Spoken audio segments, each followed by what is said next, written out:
Heroine Samantha తాజాగా కోలీవుడ్ లో జరిగిన ఒక కార్యక్రమంలో గోల్డెన్ క్వీన్ పురస్కారాన్ని అందుకున్నారు. ఈ సందర్భంగా ఆమె తన కెరీర్, వ్యక్తిగత సంబంధాలపై ఆసక్తికర వ్యాఖ్యలు చేశారు. ముఖ్యంగా నటుడు, దర్శకుడు రాహుల్ రవీంద్రతో తనకున్న అనుబంధం గురించి ఆమె భావోద్వేగంగా మాట్లాడారు. తనకు ఆరోగ్యంగా బాగోలేదని, క్లిష్ట సమయంలో రాహుల్ రవీంద్రను అండగా నిలిచాడని సమంత తెలిపారు. ఉదయం నుంచి సాయంత్రం వరకు నాతోనే ఉంటూ రాహుల్ నన్ను జాగ్రత్తగా చూసుకున్నాడు.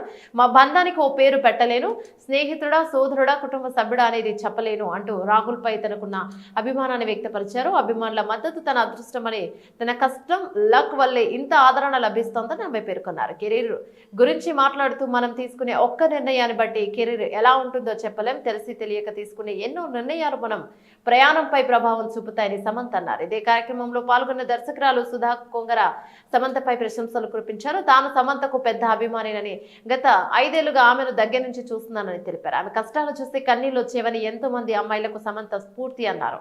సమంతతో సినిమా తీయాలని 2 సార్లు ప్రయత్నించినా కుదరలేదని, కానీ ఎప్పటికైనా ఆమెతో ఖచ్చితంగా సినిమా తీస్తాను.